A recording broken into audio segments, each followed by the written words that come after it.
Welcome to the Rebuilt Parish podcast. I'm your host, Melissa Wilkinson, and I'm grateful that you're tuning in today. Two key elements of a great weekend experience include building layers of volunteer leaders and having exceptional opportunities for kids and students. Today in the studio, we've got Joseph Hale, coordinator for ministers in the NextGen department at Church of the Nativity. Joseph's role is all about recruiting, training, and empowering volunteer leaders. So join us and get ready to learn about how you can have a great weekend experience by growing layers of volunteer leaders. Hey there, Joseph. Thank you so much for joining us today. Thank you for having me. Well, as minister coordinator at Church of the Nativity, specifically for NextGen, can you tell us a little bit about that role and what you do? Yeah, absolutely. So you could say I have two big responsibilities, which is recruit ministers and train ministers. And how I go about that that's where all the fun is, an example. And so the best way for me to describe that is, as far as recruiting ministers, is creating an environment where our ministers feel that their service is actually serving Christ. Oh, that's so good. And then the next thing is to remove as many possible roadblocks to serving as possible on our end. And so that's really where a lot of the key work comes into. So these are your primary responsibilities then, recruiting and training ministers. Absolutely. So good. And Joseph, I know that we've got people that are going to be so excited to hear from you today, because the number one question we get asked on our workshops every week is, but wait, how do I get these volunteers? And since recruiting these volunteers is such a crucial part of having a great weekend experience, we thought, who better to have on than you, not just for that, but because another crucial piece of that weekend experience is having exceptional kids and students programs. And you play a key role in that as well. Oh, yeah. I love the NextGen. Well, so we talk about how building layers of volunteer leaders and ministers is crucial to an effective weekend experience. So this is the question everybody's going to want to know. How do you approach recruiting, training, and empowering volunteer leaders and ministers? Do we have enough time for that? I don't know. How about this? How about the Cliff Notes version? The best Cliff Notes version is bring everything back into prayer and scripture. And so what I mentioned about letting our ministers, you have to treat your ministers as ministers. So before you even start recruiting people, what are you recruiting? And it sounds a funny thing, but am I recruiting a body in a room because I need to have the right ratio of kids per adults? And so I actually just need an adult. Or am I recruiting somebody who I'm trying to teach them how to have a developmental relationship with these kids so all of us can get pointed towards Christ? I treat both people very differently. That is huge, because I can tell you right now, I've seen it where it's just a body in a room. And it's easier to recruit bodies in a room, although bodies in rooms leave. And the way you treat a body in a room, for example, if I need a body in a room for ratio purposes or for whatever reason, if it's a stand by a door or anything like that, I don't want that body to ask questions. I got other things I'm doing. So tell us how you look for those people that you can pour into and grow and develop so that everyone's growing towards Christ. Yeah. And so the most effective way to look for them is as we have developed our tiers. So this is where going back to scripture comes into play. So in the book of Acts, Moses was exhausted. He was exhausted because he'd wake up in the morning and he'd listen to all the complaints. And his father-in-law, who was come up to him and said, "This is what you're doing is wrong."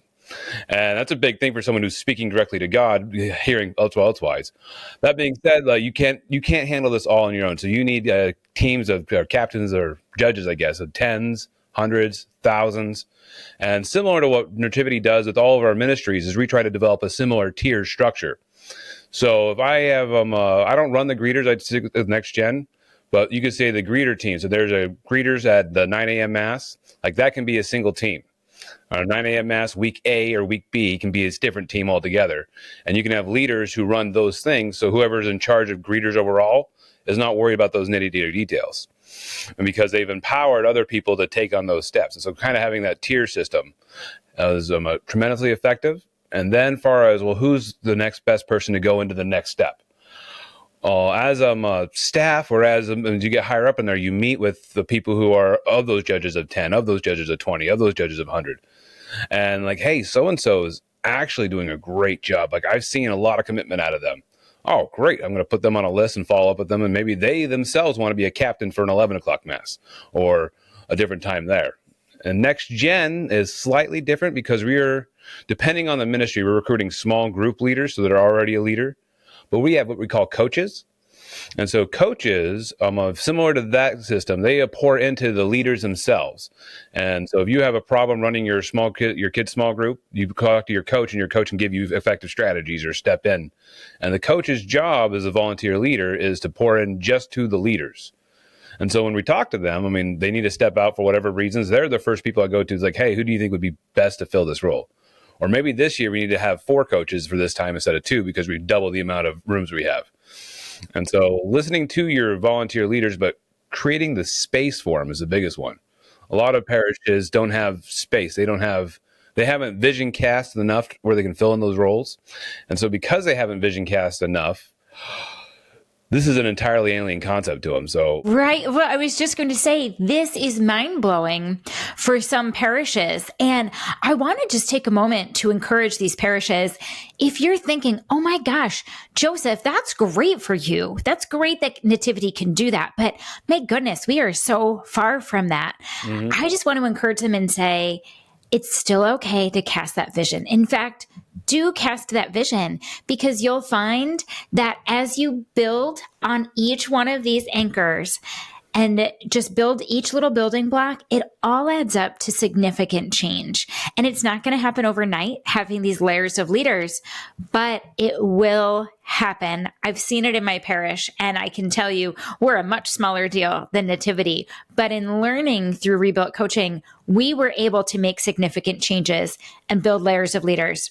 And Joseph, something you said really stuck with me, where when you build those layers of volunteer leaders, that they're not then, so let's just say you've got a small group leader or a volunteer host minister who has an issue.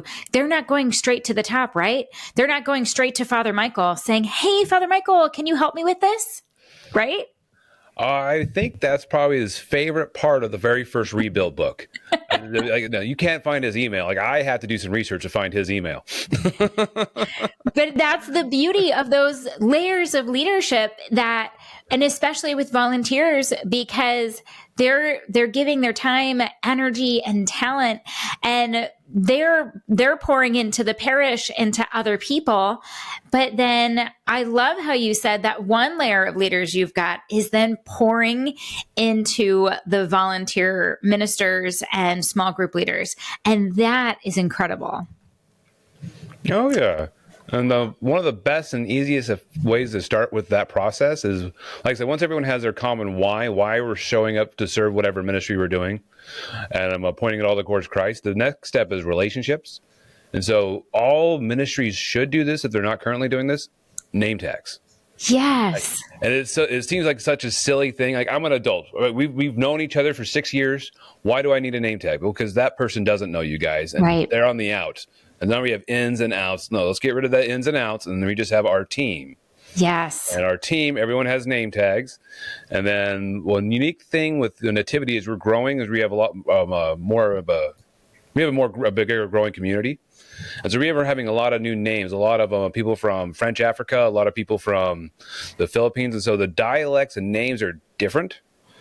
And so my big emphasis on that point to ministers, especially with young kids who have come to our programs, and for myself too, is some of these names are difficult for me to pronounce. Sure. That's okay. Yeah. What's not okay is for me to give them nicknames, or for me to give them say their name really fast, or act like it doesn't matter. So it's awkward. It is absolutely awkward to, hey, repeat your name to me, and go back and forth until I'm able to pronounce it adequately enough for them to be happy. But it teaches them that even though they're not local, for lack of a better term. They're just involved in our community because their names, their persons matter just as much as everybody else. And so as our community grows, that's also been a big push that we've had here is the Know My Name or Say My Name campaign. Yes. Really, really cool. And we know through research that saying somebody's name makes them feel seen and heard and included. And especially for a weekend experience, we want that for people. And I love that you're starting there with the name tags. Oh, absolutely. Well, tell us a little bit about that training piece. What does that look like? So depending on the ministry, the training pieces are different. And so, like I mentioned, how we have the tier system, we allow leaders the opportunity. So we'll have you could say there's a general training that goes overall for specific ministries, what it takes to be a greeter, what it takes to be a host minister, and then continuous development. Those leaders, though, will have the opportunity to expand on that. For example, I'm a part of the prayer team here as just a regular minister, so I don't actually do anything, which is awesome. But our volunteer leaders of the prayer team have book assignments or book reviews, and we discuss this, and so we're continually diving deeper into that. And then with my NextGen leaders, Daniel mentioned, he always mentions lead small. So we give that to our leaders for lead small. So from the top down, we give them the lead small book. We have a workshop or two every year, and then we try to facilitate just discussion groups for leaders, ideally with food. Food's a big part if you want to get leaders to show up. But leaders are any volunteer ministers. What was that? I was just saying leaders are any volunteer ministers. We know that volunteers aren't free, and you're sharing with us some of the ways that we invest in those volunteers and volunteer leaders. Oh, very much so, yes. And the more you can invest in them personally, the greater impact that you have. You're creating a good way to think about it is as a minister coordinator or as someone who's working with volunteers, that itself is your own ministry. So a ministry for the ministers you need to have if you want your ministers to be good in their own ministries. That's how confusing that is. That's where you pour into them as much as you can. You pray for them, you be with them, you keep track of what you can know about these individual people, because eventually it can get so big. And then that's where you have the tier system. And so I can't know all the details of what's going on at the kiosk ministry. However, Katie, who serves there, has 4 people underneath her. She knows everything about those 4 people. Right. And so I can come in and I can learn as I go about. But that tier system is very, very important to making sure everybody is heard, loved, appreciated. Because if you're not appreciated, you're not going to want to be a minister or recruit ministers. Because when we're talking about recruiting ministers, the best way to recruit ministers, there's 2 really great ways. My favorite way, because it involves the least amount of work for me, is follow-up. Yes. So pulled me from my small group and said, I'd be great at this. Or so-and-so, where do you think I could fit this? So people come to us to serve. I think Michael said it before, having great programs makes recruitment easier. Yes. Very true. I have a few programs that are much more difficult because we're still in the recruiting for them is difficult because we're still in the process of developing them. Sure. Well, I think that's the big question that everybody has here is that how do I get them? So let's just say a parish might not have those people to follow up with yet. Mm-hmm. What other tips for recruiting do you have for them? So far as if I was going to start a recruitment strategy, one is to give myself a why. So I don't need bodies in a room. Right. And now 2, I need to give the positions a why. So why if I'm going to start a greeting team, why do we need greeters? Can't people just walk in by themselves? Right. Oh, it has to do with the experience. Okay. Or the hospitality that we're talking about. All right. Well, let's make that the center. And then because we're giving these people a why to adopt. And so once they've adopted the why, even though they don't exactly exist yet, because I don't have the ministers yet, but they have their why, I then expand to what needs to take place for them to start serving. So these people have not signed up. They don't even know about this yet. And so our archdiocese, they have to go through child protection clearance. I assume every prayer does something similar. Yes. And so what are the steps for that? What are the steps for follow-up? Because the idea is that when I finally make my push, they just have to, it's as little steps on them as possible. Right. So that's why I mentioned all the potential barriers. My job is to remove those potential barriers. So making the positions very clear. So I only need you to be the best darn greeter you can be, or the best kids small group person for a half hour on this Sunday at this time, or on a weekly commitment. So when people sign up, it's important to remember that our ministers have to do a cost benefit analysis, for lack of a better term. Sure. The cost of what it takes to serve. Now, there's always a cost, even if it's not a financial, it's some other time.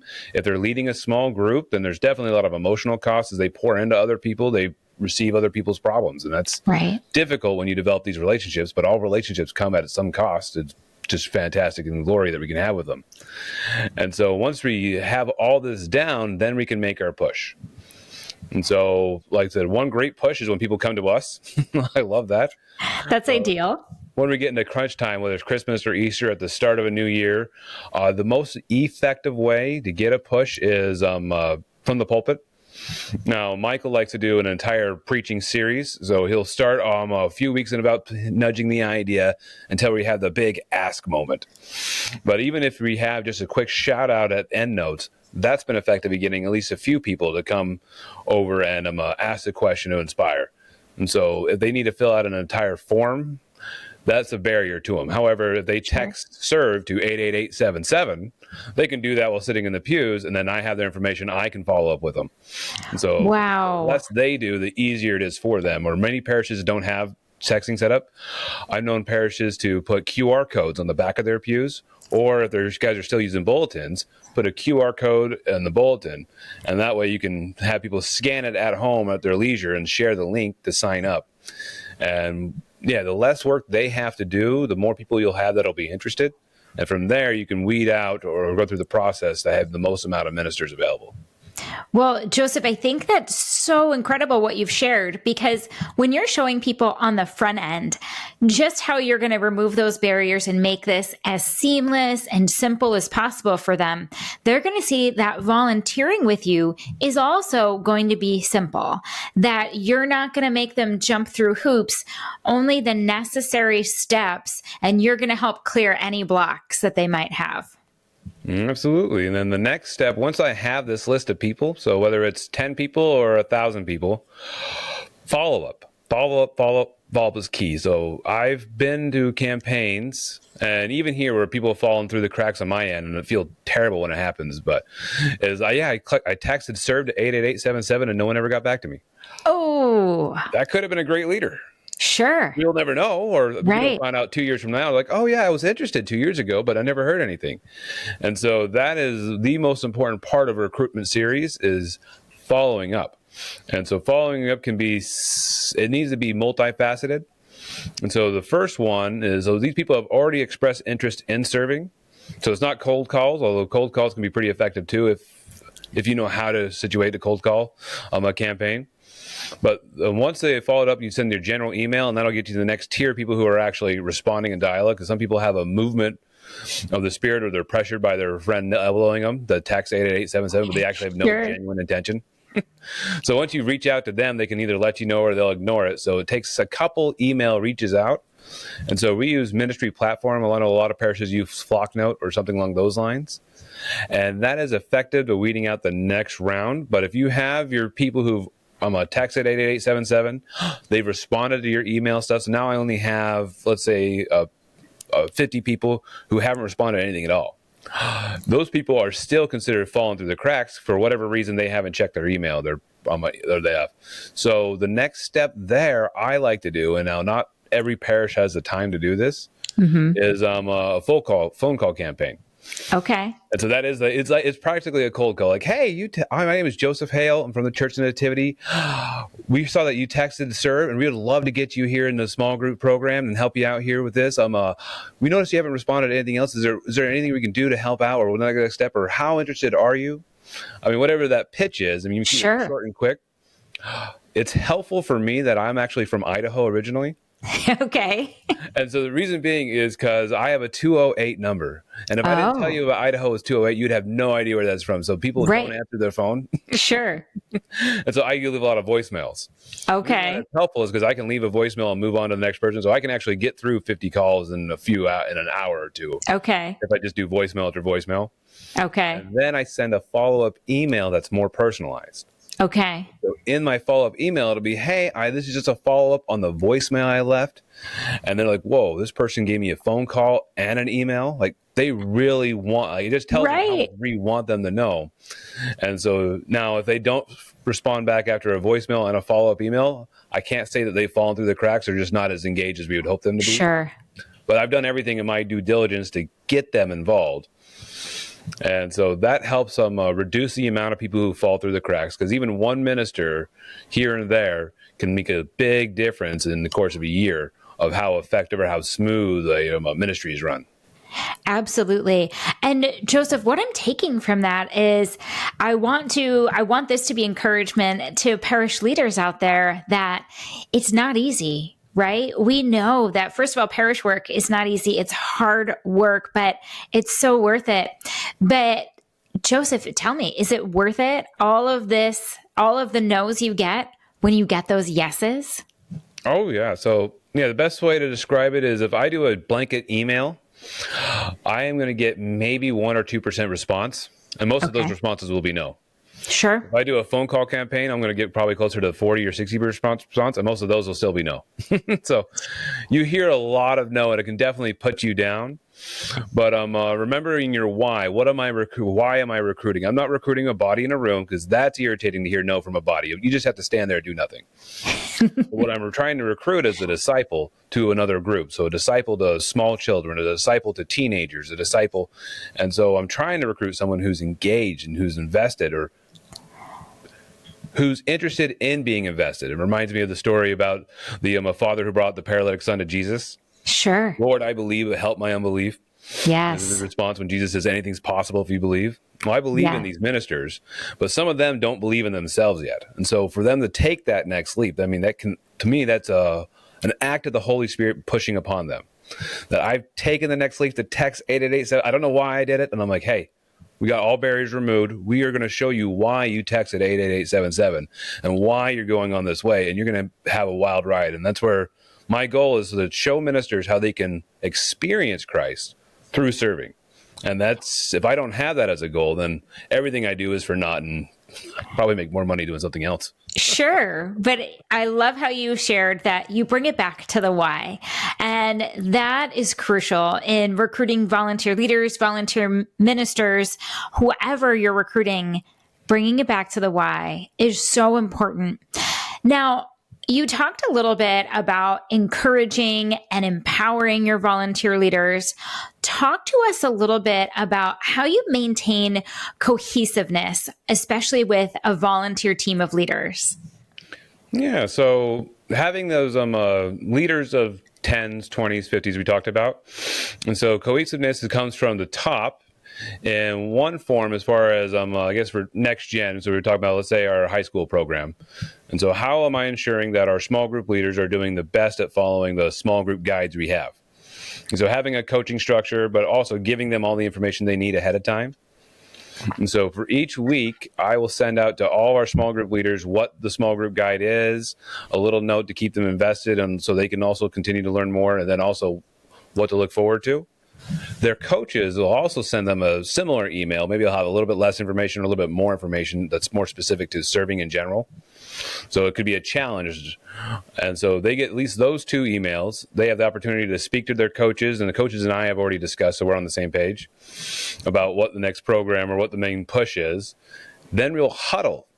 And so what I find to be the most effective way that keeping people on the same page is prayer. I mean, it sounds silly. Like, we got so much to do. Kids are coming through the front door. There's a problem with the screen. We got the lights going on here. Is the pizza here yet? It's serious problems. Serious. I remember those days. Those are serious problems. Those are it's really all happening at one time. Joking, but no, it's a serious problem if the pizza's not here yet and you have hungry middle schoolers. Absolutely. But taking that moment for everyone to come together, so we call it a huddle, and it is. It's just a group huddle. And, hey, here's what tonight's about. Here's doing this thing here, and then ending in prayer. Being intentional with those prayers, I find to be very effective.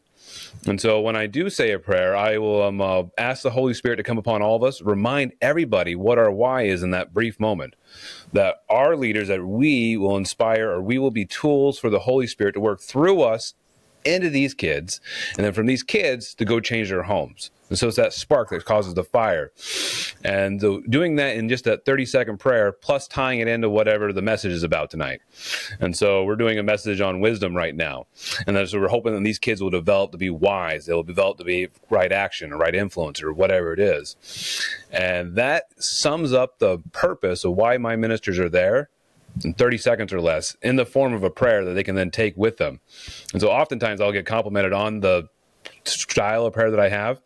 I assume that's probably mostly from I'm a convert, and so I do pray a little bit differently, but it's organic to me, so it works out great. Yeah. But summing that all up keeps my why in the forefront always. Because as soon as you lose track of your why you have ministers, your why you have, everything's downhill from there. And so it can be, you have to make an intentional effort to keep that why. I love that you said that because, again, bringing back to the why, but when people are being purposeful and intentional about it, they can see that bigger impact that they're having, that time that they're spending with that group of kids, if they're a volunteer minister, that time can go then and make a bigger impact on their home. And then from their home, then that can make a bigger impact on their community. And it's a continuous ripple effect. And it's incredible that you can do all of that in a 30-second prayer. Well, I love how you're talking about pouring into people, and I want to dig a little bit deeper into that, especially when it does come with the training and development for your volunteer leaders. So what kinds, you did mention, some of them, but tell us a little bit more what you do to foster that, and maybe what are some of those details around how you train and develop those volunteer leaders? So as far as by volunteer leaders, you mean volunteers who lead other volunteers? Yes. Okay. Daniel shared Lead Small with our kids programs. As far as volunteer leaders go, the best recruitment for those are those who already have experience in the ministry that they're leading. Okay. And so that allows them to already be in the right mindset of what their current people they are leading going through. And so for their continuous development of those leaders, now that they roughly know what they're talking about as far as speaking up to ministers, that volunteer, let's see, I'm trying to think here. It's a fantastic question. I guess for leadership skills would be to give them the opportunity to get uncomfortable. Oh, that's so good. And so like some of my leaders, our coaches and stuff, we'll ask them to give a message because it's when you're uncomfortable, you have the opportunity to grow. Yes. So they may or may not be okay with that. And so a lot of times people like to be these leadership roles because it's more in the background. Right. So having them step forward at least gives them the chance to be uncomfortable, gives them the chance to grow themselves. As far as training for them, a lot of it is relational training. And so we'll have a meal together. And it'll be all the volunteer leaders, everyone can share and discuss. And from there, we naturally grow by all of us having the same common goal. Sure. And then I've seen several programs come through. So there's not one that I specifically recommend or specifically stick, but there's plenty of volunteer leader programs, disciple makers, e-Kindles or Catholic Kindle or something like that. It's just one that's developed recently. And those are pretty neat. That's all I got. But I don't exactly have the best format for developing the leaders outside of their specific roles, unless we're talking about spiritually developing them. And so that involves them pouring into other people as well. And so most of that, I feel, happens more organically. Oh, that's so good, because that organic training then is what can happen when they're learning kind of in that role. So that's huge. Thank you.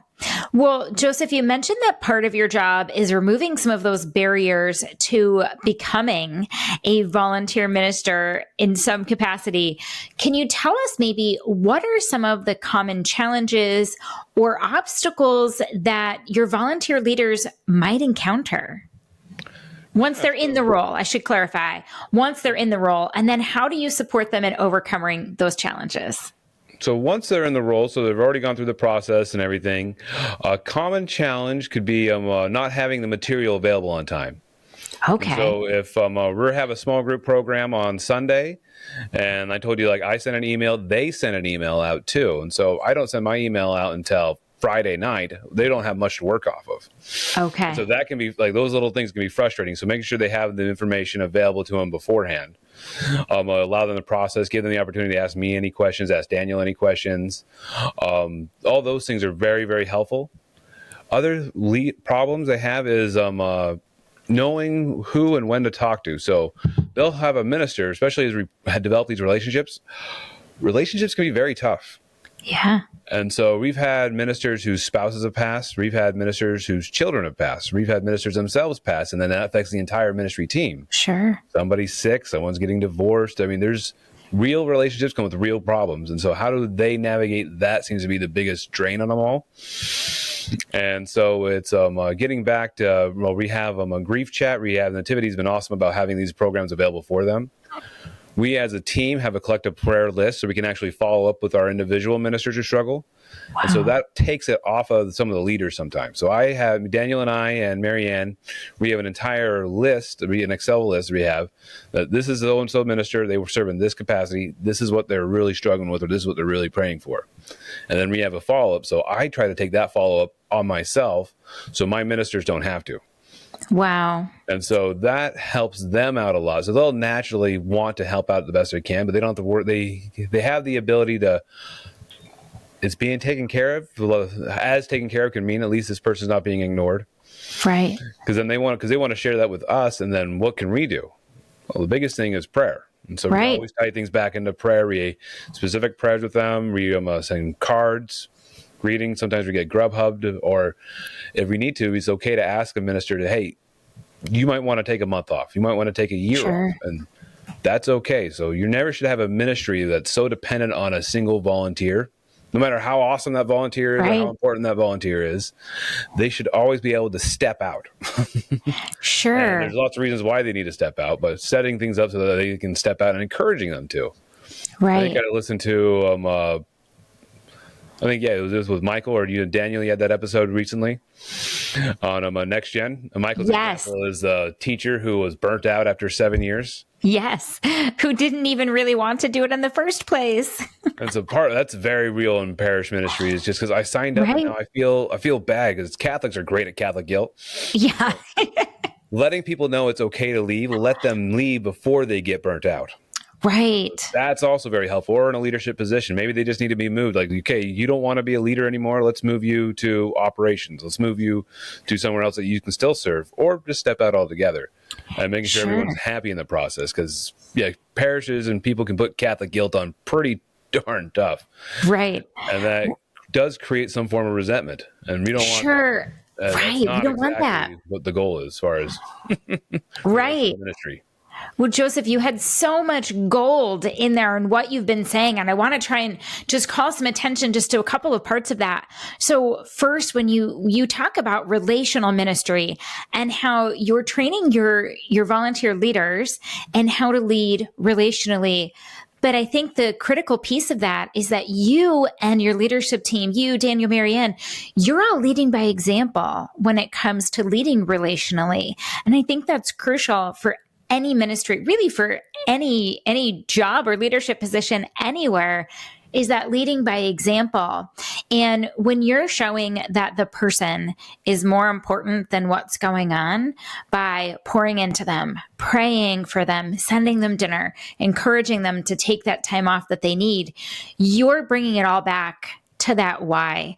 And I also love how you said, don't make one person so important that your ministry can't survive without it. It shows that importance of building up those big ministry teams too, so that there's always somebody to step in so that person can get the relief that they need. Absolutely. Well, I would love to just talk a little bit about communication. And we know that communication, especially effective communication, is important in any ministry and really in everywhere. Tell us how you have found effective communication within volunteer leaders. What does effective communication look like for you? For me, effective communication deals with response, getting the message across and having leaders actually respond to it. And so, as I mentioned earlier, emails are fantastic, especially sent from ministry platform or Flocknote. However, that's not the most effective because people can easily block those. They go to spam, Sure. they get lost, or they can even opt out, because if you sign up with Nativity, you can get a lot of emails really quick. Especially if you Yeah. sign up for all the good that Nativity has. Well, now you're getting 17 emails a day. Right. It doesn't take long for you just like, I don't want any more of them. Like unsubscribe, Right. spam, get rid of it. Sure. And so have that by the goal of having the message across. So the least amount of ministers who come up to me on Friday and ask, hey, what are we doing this week? You Right. should have known that by now. Right. It still happens, but if I only have one or two of them do that, that's actually a great response. And the more ministers who show up already with extra supplies, with stuff like, I read this here, but I want to tweak it here, and I think my small group needs this. That's a massive win. That's incredible. So, by having an effective response, is the people there, because some people, no matter what you do, will never read ahead of time. Right. So they might not be the best people to lead a small group for children, Right. small group for students, but they could be great people for operations or for a different place. And then email response, individual email response, or knowing those people who need that extra little bit of help. So that could be even a phone call or a text message, or allowing them to respond, allowing them the access to me at least, saying, hey, Sure. Joseph, what's going on for this weekend? I was confused about this. And so the follow-up right there is the follow-up within 24, 48 hours. As long as I'm able to keep my Fridays clear. That's the biggest thing for me personally. Right. That's your Sabbath, right? I'm not working. Yeah. Right. So Well, because you're working the rest of the weekend. Well, you mentioned text messaging, and I want to ask you, is that a platform that you're using consistently with your volunteer leaders and ministers? I can set up text messages through ministry platforms. So I think Flocknote has something similar. They do, yeah. I've never used Flocknote professionally. And so, but that is a platform we use, especially with teenagers. Sure. And so knowing your age group, so adults, older adults, and teenagers operate very differently. Sure. There's nothing more frustrating than sending emails out to teenagers and getting no response, because they don't respond. they all have them though. Like Sure. 2024, every school requires it. And so I had to work with the groups that I'm dealing with. So Yep. It's about knowing which generation. sending text messages to them and the following up that way. And then also there's that barrier too of how you respond when you do send a text message to a teenager, making sure it's a group list and things like that. Sure. As well, for us all to comply. Yes. So the way you respond to people in different age groups, different brackets, and knowing who you're responding to will affect the type of communication I send out. In general, I send out that Minister Minute, which is every week. So it should take about a minute to read, because I want to be respectful of their time. And it'll have links to everything they need to know for the weekend. Nice. And so I send those out by Thursday. The coaches will send out an email by Thursday or Friday with similar information, but it might be more specific to that. And then Saturday evening up to there, as well as into the week before, ministers have the time and are available to send me a text message, or I make myself available on the Concourse Sunday. Okay. Because our student programs don't happen until the evening. Okay. So if I'm there at the kiosk, they can pull me aside and say, hey, Joe, what's going on here? And I can explain it to them 7 hours before our program starts. Great. So that's also helpful, but it's allowing for multiple forms of communication to be acceptable. Well, we have found that multifaceted communication is what works, because there is no one size fit all strategy for communication. You just have to find which style of communication that specific person or group of people respond to best. Well, Joseph, I think some people want to know, what advice would you have for someone who's just getting started with this? What advice would you give them? The best advice to give somebody would be to pray and be specific in your prayer. And so when it comes to starting a new ministry, what am I thinking of? Well, I'm thinking of, I need 5 people for this position. I might need a few people for this. So I get an exact number of the ministers I need and exactly what they are. So as I start developing stage 1, which is knowing what my ministers are doing, giving them their why, in that I can pray, because God, it's important to remember that these ministries aren't mine. Nativity is going to be around long after I'm gone. Sure. These ministries aren't Daniel's. These ministries aren't even Michael's. These ministries are God's ministries first. And so no one wants our programs to succeed more than God himself. Right. And so, but if I pray for God, please send me more ministers, and I get a minister or two, or I don't get anything, how do I gauge that God is actually listening? So when we do pray, it's important to give sometimes specific numbers, even if those numbers aren't met, but we're giving God himself a criteria to reaffirm to us that he's listening to us. Because guess what? He is. He is listening to you. When you say, God, I just need more, be specific. I need 10 ministers. If you can, or if you feel it's reasonable, I need 10 ministers in 2 months by on the December 36th or whatever. Not December 36th. But being that specific will allow God the opportunity. So once you see that, God actually listened. And then you open yourself up, because the less you put on yourself, the more you put on to God. Jesus speaks about that when helping him carry our burdens. Right. He wants you to succeed more than you want you to succeed. Right. But you have to be specific so you can see the success. If you're not specific, then you're always going to feel like you're drowning. Oh, that's so good. Being specific, that's so important to just ask him for exactly what you want. I love that. I'd say one of my favorite parts is our All-Stars. So it's our kids ministry, 0 months or 6 months to 6 years old. We don't have a required like every week or every other week commitment, so we kind of fluctuate. Sure. And we don't know, that ministry is particularly difficult because we don't know how many kids are going to show up on any given Sunday. Sure. Some Sundays we can get as many as 140 kids. Other Sundays it's 80. Wow. And so some masses I'll have ministers stand around, and other masses will be swamped and we're calling in staff like, we need more help. And so the way I described it to some ministers, especially the people I work with who help me recruit for that or help me schedule, is because they'll look at it in the Tuesday night and like, we don't have enough. I'm like, it'll be okay. Trust in God, because God will give us exactly what we need. Right. However, it's hell on the nerves. He didn't promise it'd be easy, but that's a one out, I guess. Always trust in God, but it is absolutely hell on the nerves. Right. Well, he didn't promise it would be easy, but he said it would be worth it. And, you talked about having that trust. And as you bring him those specific prayers and trust in him, every time he answers those, whether it's answering them on the spot with as many as you asked for, or just part of them, it just helps that trust and that confidence in him build. And that, I think, is huge in helping you grow as a leader as well. Oh, yeah. Well, Vilma, it builds up my why. Why am I needing these people? Sure. Because God actually exists. God's here. He wants us to succeed. And I am a small part in his machinery and his work. Right. And so if you don't do that, and you can easily put that burden on yourself, then you get burnt out. Right. And then if you're a burnt out minister recruiter, you treat people as bodies and you stop treating them as ministers, and the whole thing devolves.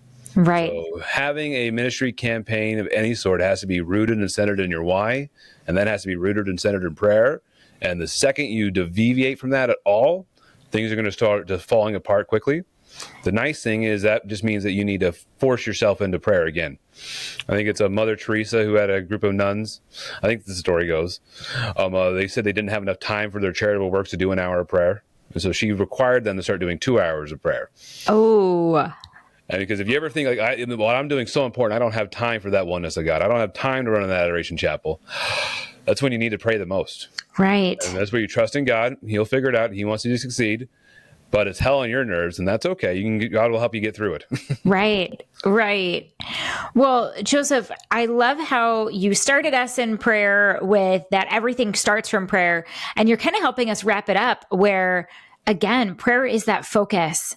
Another question I have for you is, Rebuilt has so many resources available. What resources could you recommend our listeners look for to help them with building up groups of leaders and layers of volunteer ministers? Let's see. I do believe you guys have a leadership campaign team already. So the Rebuilt podcast. Great one out of the weight workshops you guys have been doing. Yes. So I believe you have an archive list. So if you sign up for Rebuild, I don't know how you guys are platformed exactly, but you'll be able to look up in the archive. And then one I particularly recommend, and we only address this in one of our sessions, but it kind of deals with the whole mindset, is there's a NextGen Rebuilt course that Daniel primarily posts on. I hop in for a session about ministry, but that rebuilt course kind of like helps us tie in everything about our programs and devolving with our why. But I do know that Rebuilt itself has quite a bit of resources on ministry and minister experiences, and then recruitment pushes and what that can look like. Yes, and I'll link to those in the show notes. We've got some workshops in there. And then also you mentioned that NextGen course, which that NextGen course, you know that I was in that course. You were in there while I was taking it. And I remember when you were sharing. What's that? You were in there twice, if I recall. I was in there twice. Yes, I was in there. So you had a great, and then you came back at the beginning of another session. I did. So our parish, I was helping to redo our NextGen program, and then in full like Tom Corcoran style, I then found my replacement, and then I brought her to the class, and I was in the class with her for that second time, so that she could then get that training. But I have to share that course is just soup to nuts, everything you need to know about launching and relaunching NextGen in your parish. But that's only part of our coaching. And that's with becoming a partner parish with us. And so I'll link to that in the show notes as well. That's one of the best ways to go further, faster with us. But we also have so many other free resources. I'll link to some of those that you talked about in the show notes.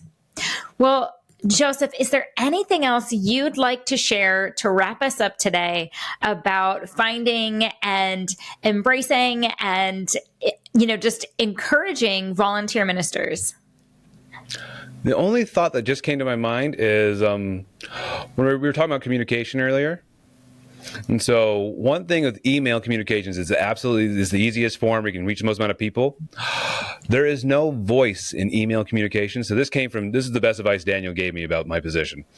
There's just no voice. So Thank you for serving today can sound like thank you for serving today, or thank you for serving today. Right. Oh, wow. And so when you write an email, go over the top. Exclamation points. We're so grateful you came here. We are incredibly blessed to have you. You had to put in too much or more emotion than you would naturally into an email, just so that way you can convey even a little bit of emotion, a little bit of effect. So that way people, when they read it, they can't read it with that monotone voice, because wherever their position is at. And so that's the last thing I have for you just occurred to me that might help somebody out there who's listening to this now going, that's how I communicate with people. That's a great point. That's a great point. Oh my goodness. Well, Joseph, thank you so much for joining us here today. We are so grateful and blessed that we got to have this time with you. I know that everyone is going to love that they get to learn from you in this episode. And thanks for all that you're doing to encourage and empower the next generation and all of those volunteer leaders and ministers at Nativity.